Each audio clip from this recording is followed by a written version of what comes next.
Tres kilong kailangan kong ituwid. Kailangan din aralin kung paano makitao. Di lang sa panloob, palabas dapat pareho. Sila ang mga kuya, mga ate na nagkusa sa akin kung may buong puso, walang duda. Laking pasasalamat sa mga kuyang nanguna upang kilalanin ang konseho ng Victoria. Revival Council of Triskelion, Melbourne, Council of Victoria, kami na po yun. Kami nagsama-sama sa iisang layunin, makatulong tumulong kahit saan nabutin. Dito nagkakilala dahil sa dugong leon. Arriba tao ka, P. Triskelion. Ito ang aming kapatiran, buong pusong ipaglalaban.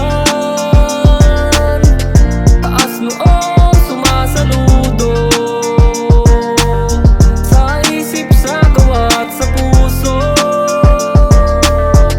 Ito ang aming kapatiran, minamahal at iniingatan, at hikain